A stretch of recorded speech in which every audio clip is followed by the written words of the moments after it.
Okay, morning to all. So, let's start with the discussion. आज का आज being a festival celebration day, I will keep it as short as possible so that you get enough time to enjoy and celebrate the festival that you're going to be celebrating today.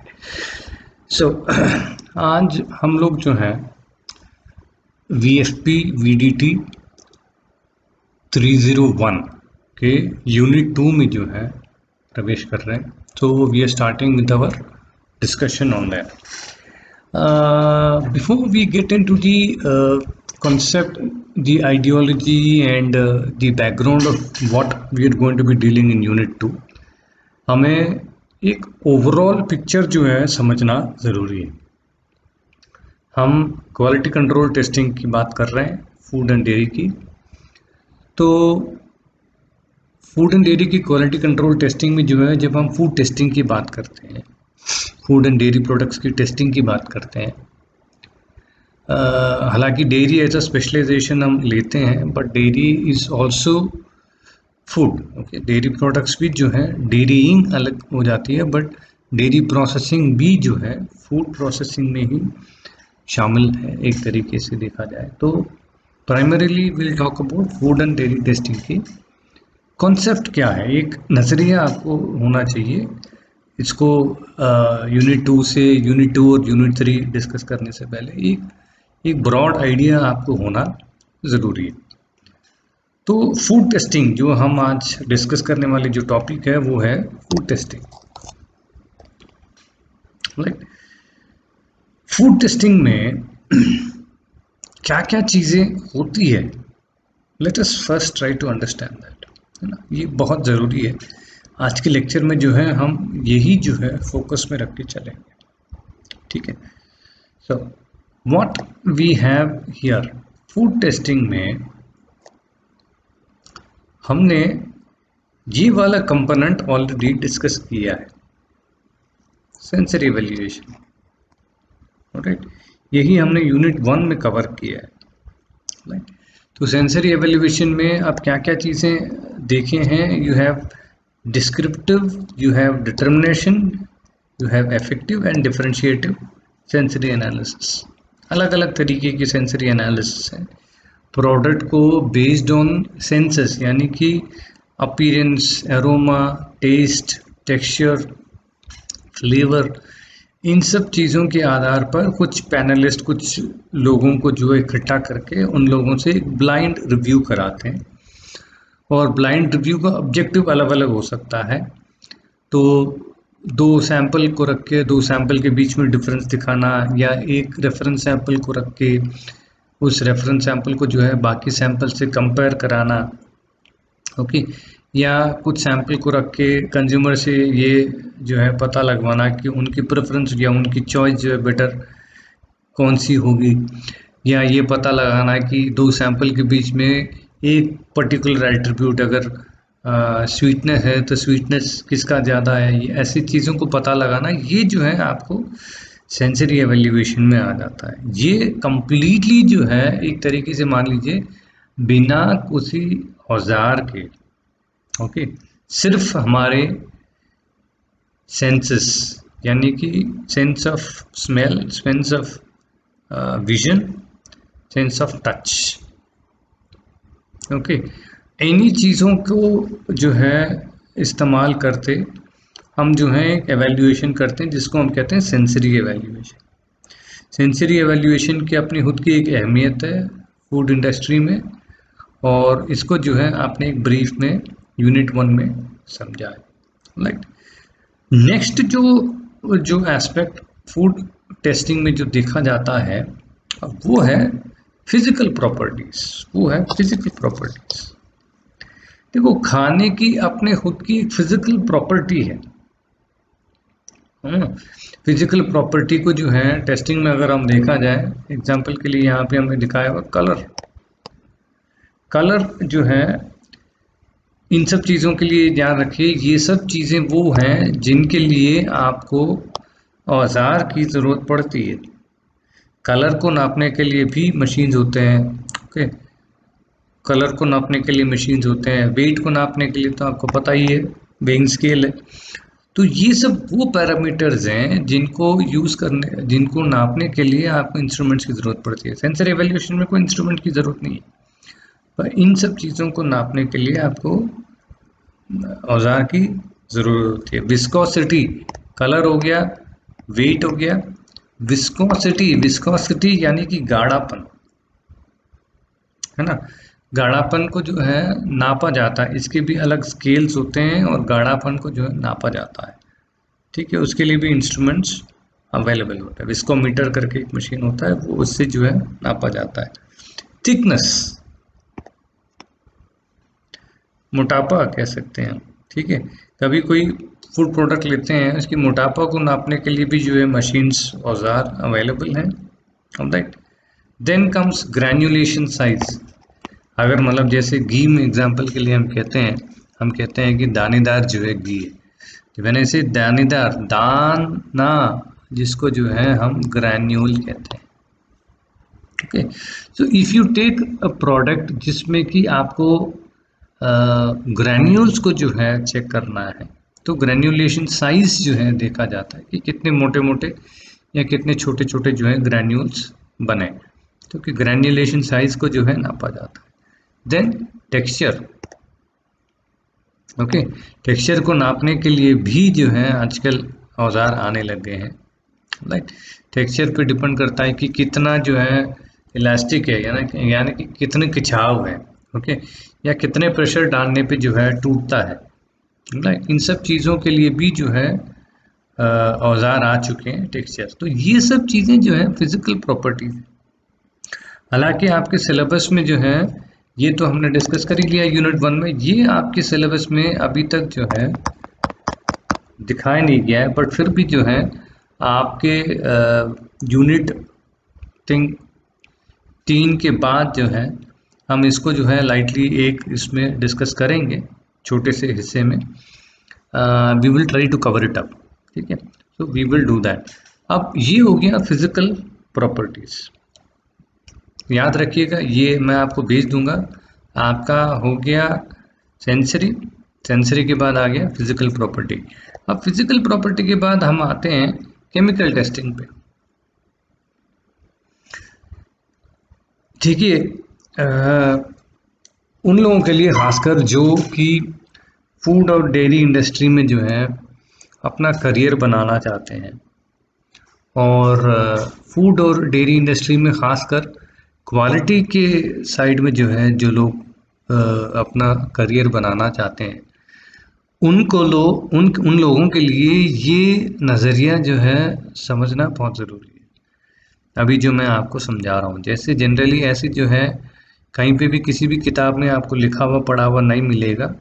ये मैं अपने तजुर्बे को इस्तेमाल करते हुए आपको मैं एक ओवरऑल पिक्चर जो है दिखा रहा हूँ और समझा रहा हूँ।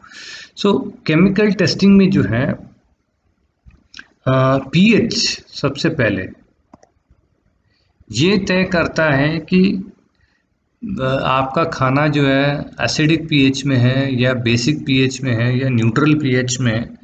इसकी अहमियत जो है बहुत ज़्यादा है, क्योंकि खटास का बढ़ जाना, हम डेयरी प्रोडक्ट्स को लेके बात करें तो डेयरी प्रोडक्ट में खटास का बढ़ जाना यानी कि एसिडिक पीएच में चले जाना, इसको जो है, हालांकि हम कितना एसिडिक है इसका भी एक लिमिट होता है ना, वो देखिए इन जनरल खाने को लेके चलते हैं तो खाना जो है एसिडिक है या एल्कलाइन है या न्यूट्रल है, ओके, ये पता लगाना ज़रूरी है।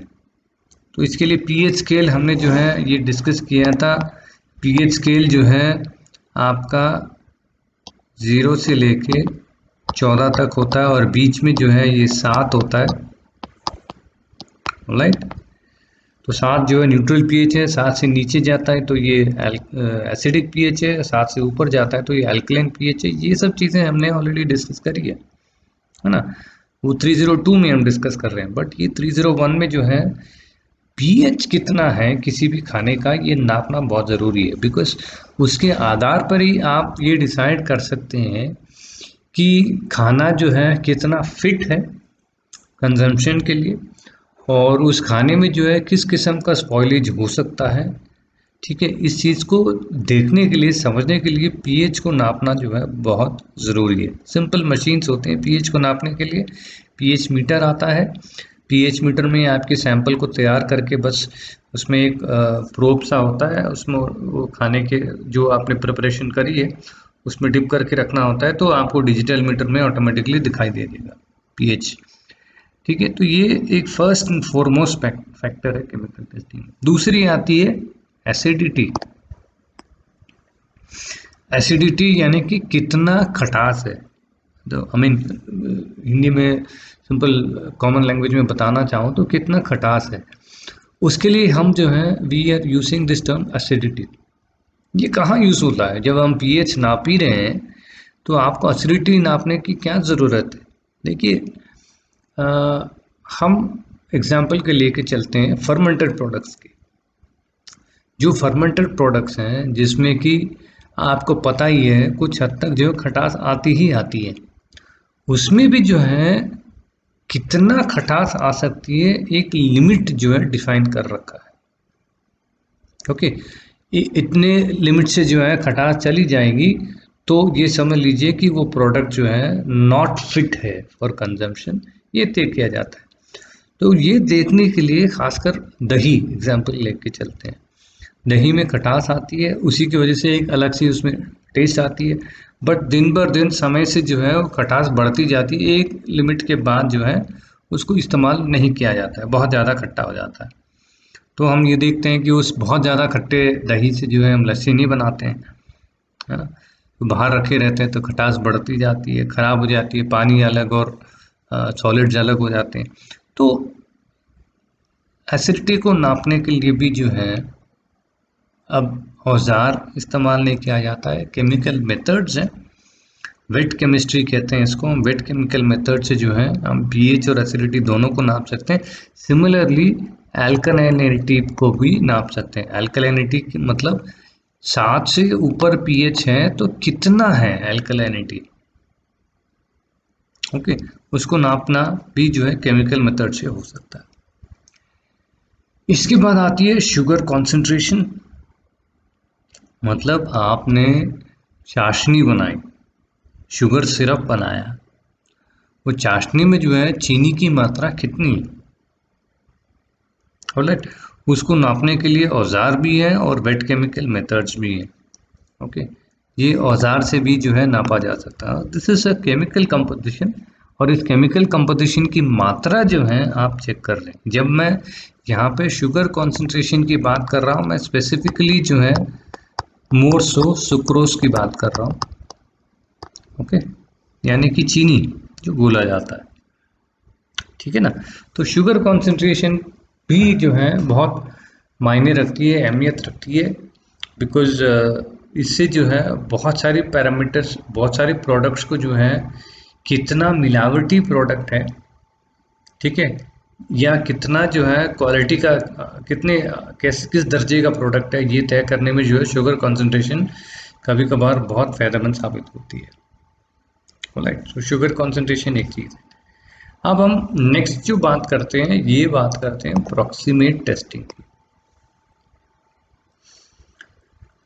हालांकि pH, acidity, alkalinity, sugar concentration ये सब बहुत बेसिक हैं, बट यहाँ से आगे जो हम डिस्कस करने वाले हैं उसको याद रखिएगा। यहाँ से आगे जो हम डिस्कस करने वाले हैं ये बहुत इम्पॉर्टेंट है, प्रॉक्सिमेट टेस्टिंग।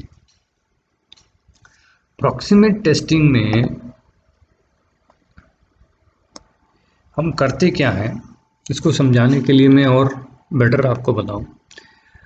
कभी भी आप कोई भी मार्केट से पैकेज्ड प्रोडक्ट उठाते हैं, ओके, मैं एग्जांपल के लिए आपको कुछ दिखाना चाहूँगा, तो 1 मिनट में आपको, हाँ जी, तो मैं आपको जो दिखाना चाह रहा था, ये आपको स्क्रीन में जो दिख रहा है, ये मैंने एक मार्केट से प्रोडक्ट उठाई थी जो कि ऑरेंज फ्लेवर्ड आइस टी का जो है प्रोडक्ट है, जिसमें कि आप पानी घोल के जो है आइस टी बना सकते हैं। मतलब मार्केट में कोई भी प्रोडक्ट है, उठा लीजिए। अगर आप इस प्रोडक्ट में गौर करेंगे तो इस प्रोडक्ट में आप ध्यान दीजिएगा, ये जो न्यूट्रिशनल इंफॉर्मेशन करके इन्होंने यहाँ जो दिया हुआ है, राइट, इसमें ये लिख रहे हैं कि एनर्जी किलो कैलोरीज में कितना है। मतलब आपको 24 ग्राम अगर आप इस प्रोडक्ट को लेते हैं तो उसमें से कितना एनर्जी जो है मिलता है, ये 92 किलो कैलोरीज एनर्जी मिलता है 24 ग्राम में। इसमें फैट यानी कि वसा कितना है, बिल्कुल नील, कोई फैट नहीं है इसमें। कार्बोहाइड्रेट कितना है, 23 ग्राम जो है 24 ग्राम में 23 ग्राम मात्र कार्बोहाइड्रेट है। 24 ग्राम में 23 ग्राम मात्र कार्बोहाइड्रेट है। ओके, प्रोटीन बिल्कुल जीरो, कोई प्रोटीन नहीं, और इसके अलावा सोडियम मौजूद है, ये बता रहे हैं। अब इसको हम कहते हैं न्यूट्रिशनल इंफॉर्मेशन। तो उसमें क्या है, एनर्जी बता रहे हैं, टोटल फैट्स बता रहे हैं, कार्बोहाइड्रेट की मात्रा बता रहे हैं, इस 24 ग्राम में कितना है, उसमें शुगर अलग से कितना है, प्रोटीन की मात्रा कितना है, इसके अलावा कुछ और अगर पड़ा हो तो वो कितना। ये जो यहाँ पे दर्शाने की कोशिश कर रहे हैं, इसी को हम कहते हैं, ये जो वैल्यूज हमें निकल के आ रही है यहाँ पे, ये प्रॉक्सिमेट टेस्टिंग से ही निकल के आती है। सो प्रॉक्सिमेट टेस्टिंग में कहना चाहूँ, प्रॉक्सिमेट टेस्टिंग में आपको क्या क्या निकल के आती है। सबसे पहले निकल के आती है आपकी मॉइस्चर, उसके बाद मेन चीज़ें मैं जो बता रहा हूँ आपको, मॉइस्चर के साथ साथ जो है आपको ड्राई वेट भी निकल के आ जाता है। मतलब किसी प्रोडक्ट में जो है नमी है तो नमी हटने के बाद तो वो क्लियर पता लग जाता है मॉइस्चर, उसके बाद ड्राई वेट, उसके बाद आपके protein, carbohydrate, okay, then fats या लिपिड कंटेंट। ठीक है, ये तो मेन है। अगर ये तीनों जो हैं आपको मिल जाती है, इसकी कॉन्सेंट्रेशन या इसकी ग्रामेज पता लग जाती है, फिर इसको लेके आप जो है कैलोरीज, मतलब कितनी एनर्जी मिल सकता है उस खाने को खाने से, ये भी आपको लिख जाता है, जिसको कि यहाँ पे किलो कैलोरीज में दिखाया गया है।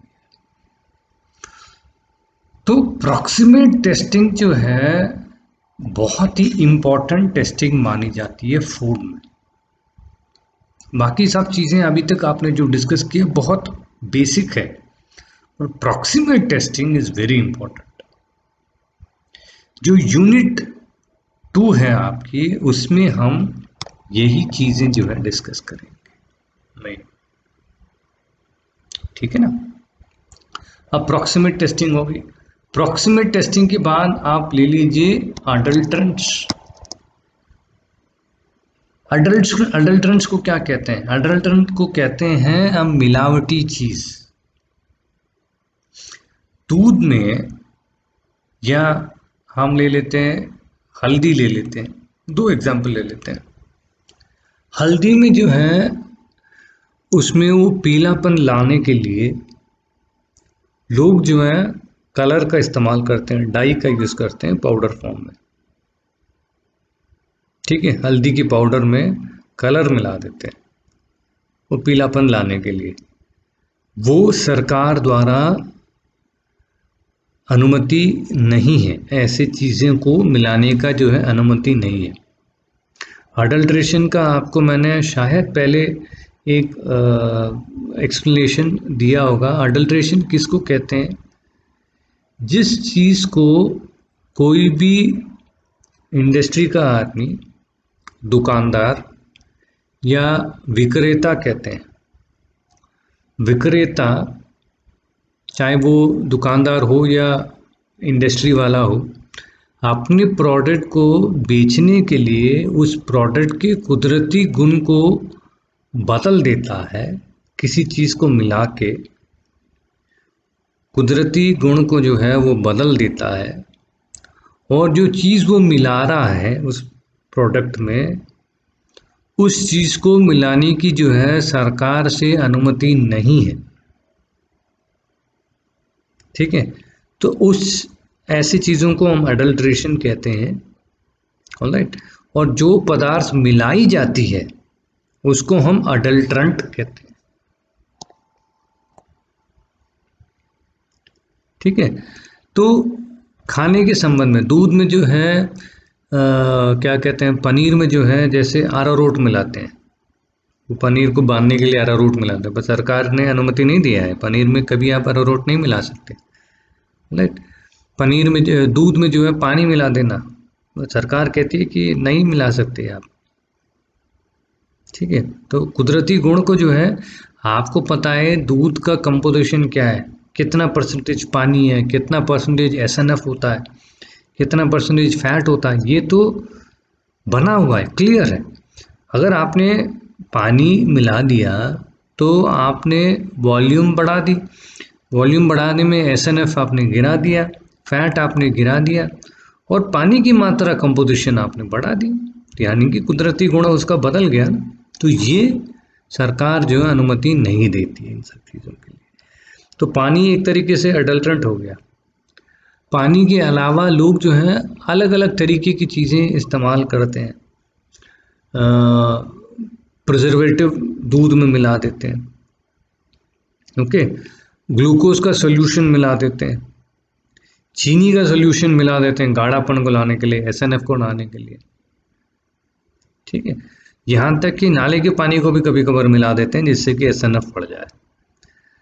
सो इसको हम कहते हैं एडल्ट्रेशन। तो अडल्ट्रेंट्स को जो है ये हमें पता है कि क्या क्या चीज़ें ऐड किया जा सकता है, कौन सी चीज़ें को जो है मिलाया जा सकता है, ये हमें पता है। तो इन अडल्ट्रेंट्स को जो है जांचना कि किसी भी प्रोडक्ट में लेके, अगर हम हल्दी लेते हैं तो सरकार को पता है कि हल्दी में क्या मिलाया जा सकता है, तो उन्होंने उस पर्टिकुलर डाई को लेके स्टैंडर्ड बनाया हुआ है कि अगर ये डाई जो है हल्दी में मिला तो हल्दी जो है सैंपल खाने लायक नहीं है। ठीक है, तो उसकी जांच करना कि मौजूद है या नहीं है, इसकी जांच को हम अडल्ट्रेशन टेस्टिंग कहते हैं। अब इसके बाद आती है एडिटिव। अब लोग जनरली इन दोनों के बीच में जो है अंतर नहीं समझ पाते हैं, कंफ्यूज कर लेते हैं। मैं इसको बहुत क्लियर स्पष्ट रूप में आपको समझाना चाहता हूँ। अडल्ट्रेंट हो गया मिलावट, जो अभी मैंने आपको समझाया, जो कुदरती गुण को बदल देता है और जिसको बदलने का जो है सरकार से अनुमति नहीं है, उसको हम अडल्ट्रेंट कहते हैं। एडिटिव्स का मतलब होता है सरकार ने आपकी जो सेंसरी कैरेक्टर्स है, प्रोडक्ट की अपील कंज्यूमर के लिए जो है, ग्राहक के लिए अपीलिंग हो प्रोडक्ट, मतलब उसको अच्छा लगे ग्राहक को, सरकार जो है कुछ केमिकल जो है मिलाने को अनुमति देती है, जैसे कलर, प्रिजर्वेटिव, एमल्सिफायर, एंटीऑक्सीडेंट्स, ऐसे कुछ फ्लेवरिंग एजेंट्स जैसे एसेंस जैसे होते हैं, फ्लेवरिंग एजेंट्स हैं, टेस्ट एनहांसर्स हैं, ऐसे कुछ केमिकल्स हैं जिनको कि सरकार ने बकायदा जो है परमिट किया हुआ है ऐड करने को परमिशन दिया हुआ है। बट कौन से प्रोडक्ट में कितनी मात्रा में कौन सी पदार्थ डल सकती है, इसका नियम बना हुआ है।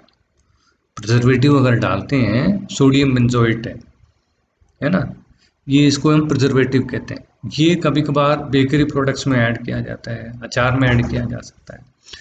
तो ये कितनी मात्रा में परमिटेड है, ठीक है, कौन सा ऐड कर सकते हैं, कितनी मात्रा में ऐड कर सकते हैं, ये सरकार ने तय बना रखा है। तो उस सरकार के बनाए हुए नियम के अनुसार जो है ये खाने में डाला जाता है या नहीं डाला जाता है, उसको जांचना, उसको हम एडिटिव टेस्टिंग कहते हैं। ठीक है, तो अब आप अडल्ट्रेंट और एडिटिव, अडल्ट्रेंट जो है सरकार अनुमति देती नहीं है, एडिटिव सरकार द्वारा अनुमति दिया हुआ है, बट उसका एक लिमिट होता है कि कितना ऐड कर सकते हैं, उसको जांचना क्योंकि वाकई में सरकार के नियम अनुसार जो है कानून के जो है तहत ऐड किया गया है नहीं किया गया है, उसको जांचना, ये एडिटिव्स की जो है टेस्टिंग होती है। अब लास्ट में आती है कंटामिनेंट्स। कंटामिनेंट अलग चीज हो गई, एडिटिव तो जो है आप एडिटिव और अडल्ट्रेंट जो है विक्रेता जानबूझ के जो है ऐड करता है, उसको पता है वो क्या डाल रहा है ना। अडल्ट्रेंट के लिए अनुमति नहीं है फिर भी वो डालता है, वो गलत है।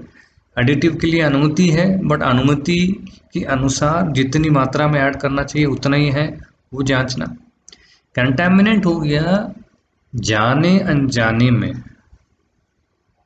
मतलब विक्रेता को या मैन्युफैक्चरर को पता नहीं है, उसने नहीं मिलाया किसी चीज को, जो है उसने जानबूझ के नहीं मिलाया, उसकी जानकारी में नहीं है, बट पानी के माध्यम से जो रॉ मटेरियल इस्तेमाल किया जाता है उसके माध्यम से वो खाने में आ जाता है, इसको हम कंटामिनेंट कहते हैं। कंटामिनेंट ज़बरदस्ती जो है ऐड नहीं किया जाता है, वो आ जाती हैं पानी के माध्यम से, रॉ मटेरियल के माध्यम से। खासकर ऐसे केमिकल्स जो ग्राहक द्वारा मिलाया नहीं गया, मतलब विक्रेता या मैन्युफैक्चरर द्वारा मिलाया नहीं गया है, बट वो अपने रास्ते से जो है खाने में मिल जाता है, उसको हम कंटामिनेंट्स कहते हैं। ये केमिकल कंटामिनेंट्स की बात कर रहे हैं हम, ठीक है ना। तो इसके एग्जाम्पल जो हैं काफ़ी सारे हैं। एग्जाम्पल के लिए मैं जैसे बताऊं, दूध का हम एग्जाम्पल लेके चलते हैं, तो एंटीबायोटिक रेसिड्यू जो है एक किस्म का दवा है। वो दवा जो है कभी दूध में नहीं मिलाया जाता है, बट जब वो जानवर को जो है एंटीबायोटिक की दवा देते हैं तो एक नियम ये बना हुआ है 72 आवर्स तक, 72 घंटे तक जो है उस जानवर से आप दूध नहीं काढ़ेंगे, उस जानवर के शरीर से निकला हुआ दूध को जो है आप मार्केट में नहीं बेचेंगे, क्योंकि उस दूध में जो है वो एंटीबायोटिक मिलेगा। एंटीबायोटिक तो केमिकल है, तो कुदरती गुण उसका बदल गया, तो आपको एंटीबायोटिक वाला दूध जो है नहीं बेचना होता है। तो अब आपने दूध जो है किसी किसान से ले लिया, किसी किसान जो है अज्ञान व्यक्ति है, उसने जो है नॉलेज नहीं था उसको, उसने दवाई दे दी, बट उसको बेचना ही था दूध, 2 दिन जो है रुक नहीं सका, उसने जो है दूध बेच दिया, आपने वो दूध ले लिया और दूध से कुछ आपने प्रोडक्ट बना दी, और उस प्रोडक्ट में एंटीबायोटिक रेसिड्यू निकल आई, आपने नहीं मिलाया, किसान ने जानबूझ के नहीं मिलाया, राइट, वो दूध में आ गया। ऐसी चीज़ों को हम कंटेमिनेंट कहते हैं। सिमिलरली कीटनाशक दवा, पेस्टिसाइड रेसिड्यू, कीटनाशक दवा तो किसान डालता है खेतों में, है ना। अब कीटनाशक दवा जो है फसल के साथ साथ जो है आपके खाने में आ जाती है, तो फसल में निकल गई है, वो मैन्युफैक्चरर जो है इंडस्ट्री में तो नहीं मिलाया कीटनाशक दवा, उसने वो फसल में ही आ रही है। तो ऐसी चीज़ों को हम कंटामिनेंट कहते हैं, जो कि ज़बरदस्ती खाने के साथ नहीं मिलाया जाता, और पैदावार होने से पहले ही जो है वो प्रोडक्ट के साथ जुड़ा हुआ, ठीक है। तो इसको, ऐसी चीज़ों को हम कंटामिनेंट्स कहते हैं। इसको जो है जांचना कि कितनी मात्रा में मौजूद है, तो कितनी मात्रा में मौजूद है, ये कंटामिनेंट्स है, ठीक है। तो ये सब चीज़ें जो हैं हम केमिकल टेस्टिंग में पढ़ेंगे, यानी कि यूनिट 2 में हम ये सब चीज़ें कवर करेंगे। यूनिट 3 में जाते हैं तो यूनिट 3 में प्योर माइक्रोबायोलॉजिकल टेस्टिंग हो, जिसके बारे में हम पढ़ें। अब ये केमिकल हो गया, अब sensory physical properties, chemical testing and microbiological testing. ठीक है, तो ये सब चीज़ें हम डिस्कस कर रहे हैं। तो माइक्रोबायोलॉजिकल टेस्टिंग में क्या होता है, माइक्रोबियल लोड, यानी कि कोई भी खाना लेते हैं तो खाने में ओवरऑल मतलब कितना कीटाणु जो है पर ग्राम में, एक खाने के 1 ग्राम में कितने कीटाणु मौजूद है, चाहे कीटाणु जिस भी किस्म के हो, बैक्टीरिया हो, फंजाई हो, यीस्ट हो, जिस भी किस्म के हो, उसकी तादाद खाने में कितनी है ये जांचना। ये इसलिए अहमियत रखती है क्योंकि ये तय करेगा कि आपके खाने की लाइफ कितनी लंबी होगी, है ना। ये तय करेगा कि खाने की लाइफ कितनी लंबी होगी। तो उसके लिए हम पूरे कीटाणुओं की जो है एक तरीके से जनगणना टाइप का जो है गिनती करते हैं, राइट। उसको हम माइक्रोबियल लोड कहते हैं। इसके बाद हम जो है पैथोजन डिटेक्शन कहते हैं। पैथोजन का मतलब क्या है, वो कीटाणु जो हमारे शरीर को हानि पहुंचा सकती है, ये बीमारी पैदा कर सकती है हमारे शरीर में, इनको हम पैथोजेंस कहते हैं।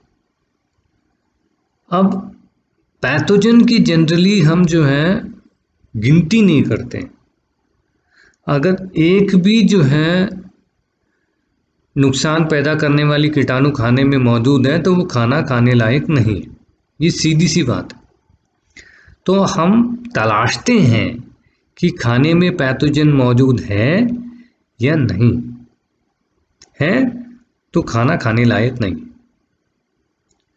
तो यहाँ पे देखिए, यहाँ पे हम गिनती कर रहे हैं, यहाँ पे हम गिनती नहीं कर रहे हैं। एक भी मौजूद हो तो खाना फेल है, तो हम तलाशते हैं कि मौजूद है या नहीं।